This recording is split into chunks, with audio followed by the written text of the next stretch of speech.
Okay, good morning. We're starting a new simon today. Shin Zayin, Dinei Shabbos Hatzluyim B'Dibur. So all the halachas that refer to speech on Shabbos, says the Mechaber V'daber Dovo. So we've come across this passage before. The Novi says V'daber Dovo, which Chazal interprets it to mean Shelo Yehi Diburcha Shel Shabbos K'Diburcha Shel Chol. That our speech on Shabbos should be different to that of the weekday. Hilkach also Leimar. You can't say that I'm going to do a certain activity tomorrow, I'm going to buy some merchandise tomorrow. You can't say that you're going to do melacha, things that you can't do on Shabbos. You can't even say that on Shabbos. So I'm going to lawn them, I'm going to mow the lawn tomorrow. I'm going to drive my car tomorrow. I'm going to do a melacha. You can't even say that on Shabbos. Even stam dvarim b'telim, just talking nonsense. Also laharbois, one should not talk excessively on Shabbos. Let's do the Mishnah brutal there. So the only thing what we're talking about is things which are also to do on Shabbos. Even if it's only also midrabanan. If you look at footnote 2, a very interesting thing. Well, how far does this extend? Can you sit there on Yom Kippur and say, tonight after the fast, I'm going to break my fast on this or that? Is that allowed? How does that fit in? So he says in footnote 2, "Ledaber b'Yom Kippur oidos ma'acholim sheyochel b'motzi hatzoim, ledaber b'Pesach oidos ma'acholi chomesh sheyochel achar chag." The last day of Pesach. I'm going to, after Havdalah, I'm going to go and buy a bagel, a croissant. Das Hagon Hashem Azam Arbach Shemuta. That's actually okay.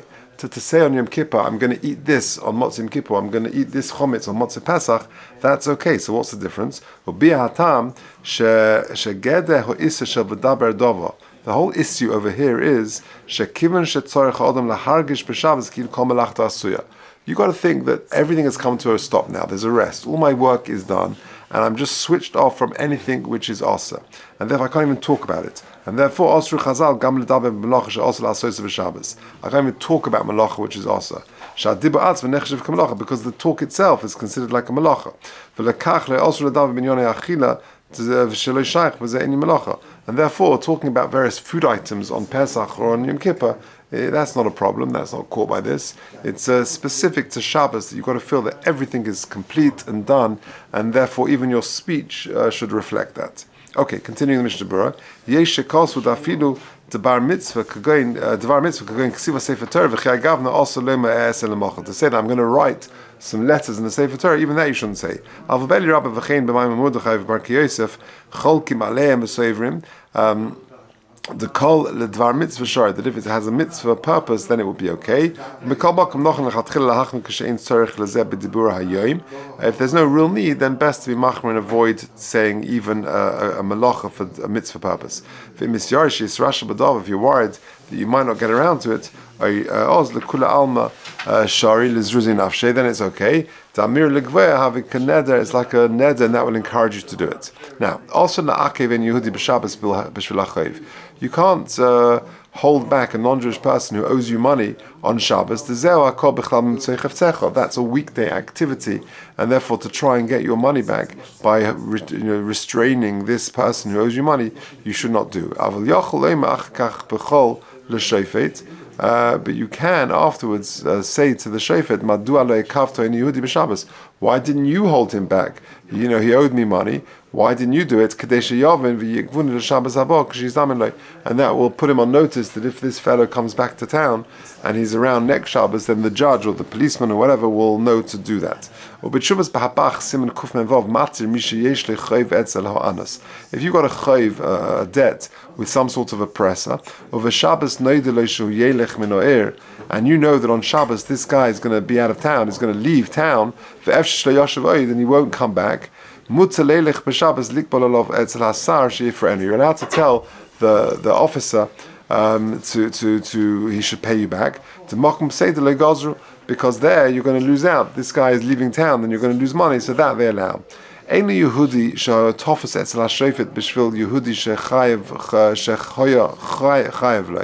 got a non-Jewish person who's in prison or is being restrained. because he owes money to a Jewish person, you can say to the judge, listen, if you get arvus, a guarantee from another non-Jewish person, then you can release this fellow. You're allowed to say that. But you can't say to write it down in your court rulings. If a non-Jewish person owes you money, and you're worried that he's going to leave town on Shabbos, you're allowed to sort of show that that he can be handed over to your other non-Jewish friend.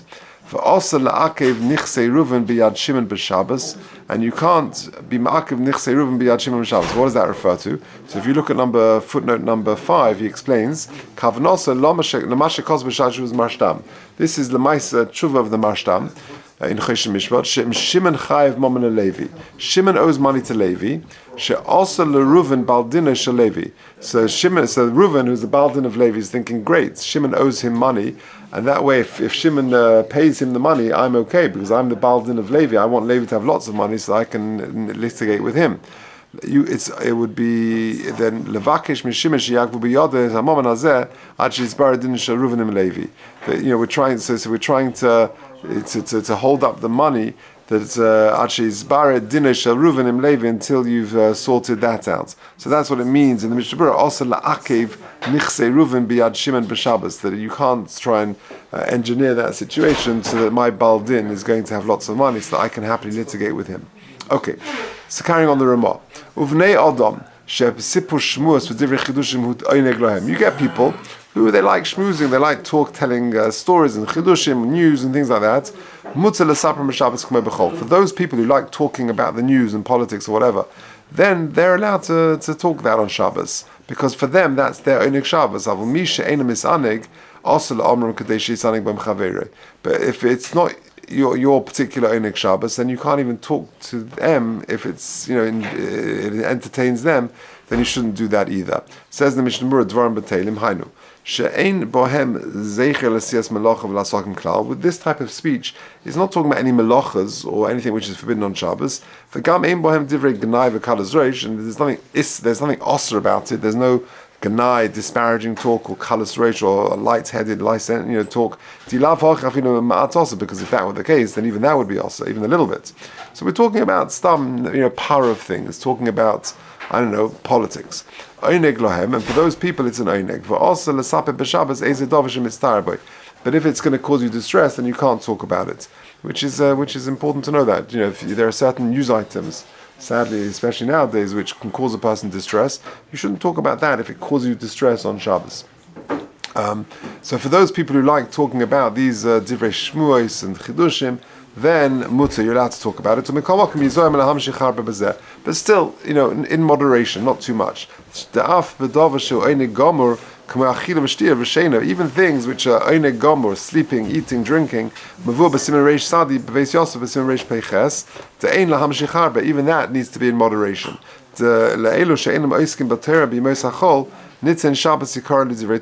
For those people who are busy working the whole week, really Shabbos was given to learn Torah. You can have more focus on spiritual matters.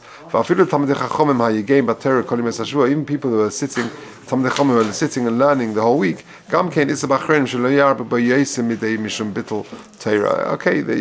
oineg Shabbos of Achil Shtia and Shena should not be to excess.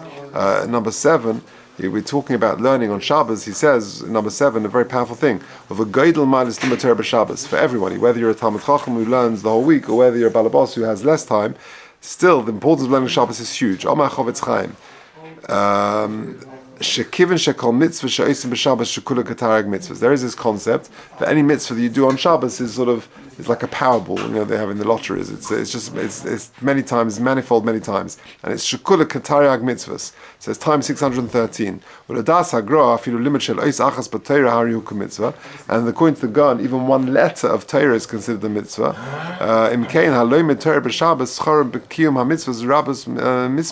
The amount of schar one gets for limud Torah on Shabbos, each letter is a mitzvah, and therefore you times everything by 613, it's immeasurable. V'ben Ish Chai, Kosav b'shem ha'mekubalim, she'limud Torah b'Shabbos, godel milimud Torah b'yom chol, 1,000 pa'amim. learning on Shabbos times compared to learning during the week is 1,000 times greater. So the chashivas of limud HaTorah is particularly on Shabbos is huge. Okay, weiter in the Mishnah Berurah. Hey, Sif Katan Hey, Lesaprom. Lav Mishnas Chasidim Hi. If we can hold back from speaking too much about mundane activities, about him it said that he is holy.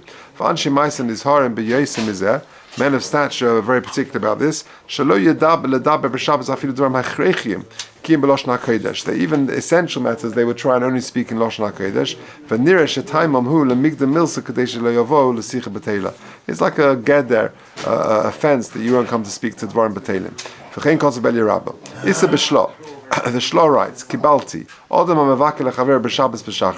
if you visit a friend, you see somebody on the street, don't say good morning to him on Shabbos. B'loshen kodesh, b'loshen cholk, you say good Shabbos, Shabbat Shalom, whatever you say. Kedei l'kaim zocher es yom HaShabbos.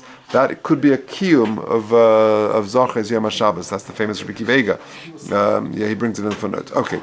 Kedei she'is anik. De'ein lo laver al daber dover b'shul chaverei. In other words, if my friend likes talking politics and news, then he's allowed to talk about it because that's hindered his own Shabbos. But it doesn't really allow me to start engaging and talking with him excessively. But if I get hana that he's happy, so I can't. If I don't really enjoy talking about American politics, but I've got a guest who does, I shouldn't really spend too much time talking about American politics. A little bit maybe, but if I get hana that he's besimcha talking about whatever it is, then that would be okay. All right, sif base.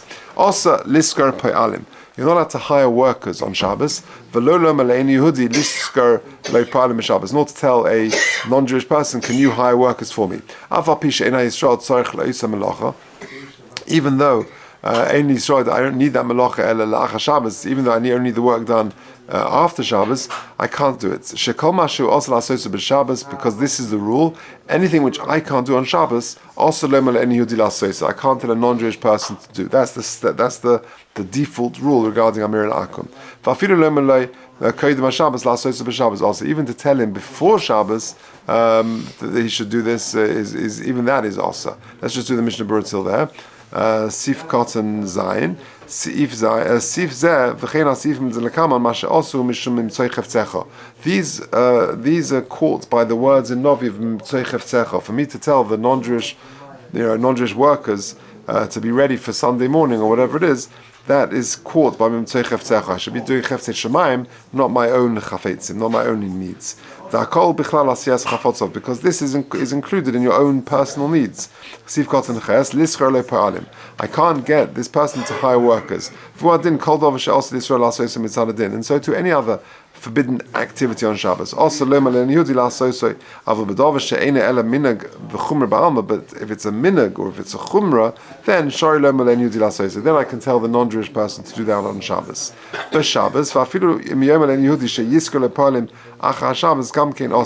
Even if I say to him, can you go tonight and hire some workers for me? Even that would be also. Okay, going back to the Mechaba, 3 lines to the bottom. I can't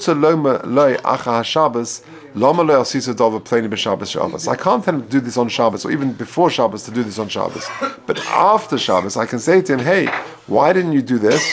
Even though he will then understand that next week this would be in my interest and he would then go and do it. Says the Mishnah Berurah, why is that allowed?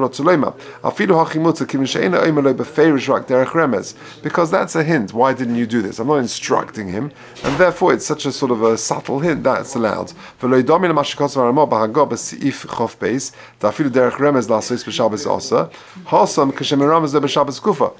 talking about hinting to the fellow on Shabbos, and therefore it's stricter. But to say to him after Shabbos, why didn't you do this? That's already a very subtle hint, which is not on Shabbos, and therefore it's allowed. Because he'll understand that this is my desire. But if he goes and does it, I shouldn't get benefit from that melacha until after Shabbos. Because ultimately it was a melacha done by an Ein Yehudi for the benefit of Yisrael. Inami, alternatively, Mairi, Bedavar she'ein gufa Yisrael nehena mimenu kagoin shekvar yesh ner ve'esh ve'eni Yehudi moisif. Or there's something where I'm not getting direct benefit, I'm getting additional benefit. The ilokein ha'afilu ein Yehudi ha'idlika me'atzmai also, because if the guy lit it for himself, also Yisrael lehenas mimenu, because then I can't get it. I can't get direct hana. It must be a tosefes hana. Let's just do gimel. It's literally one line, and then we'll finish off the page. Also, litin and Yehudi mois be'erev Shabbos diknas nebe Shabbos. You can't give the guy money on erev Shabbos to make a purchase for you on Shabbos. Aval yachol leimalei kanei la'atzmacha. You buy it for yourself. And if I need it after Shabbos, I'll buy it from you. That's allowed. Says the Mishnah Berurah, me'erev Shabbos. Also, even if I tell him on Sunday, here's £10, go buy me this and this on Shabbos, that's not allowed. Because I'm telling you to do this on Shabbos. Even if you stipulate the price and whatever, and a knocker me'erev Shabbos mishum seifa, but if you say to him, buy it for yourself, and then if I want to, I'll buy it from you, that would be allowed. The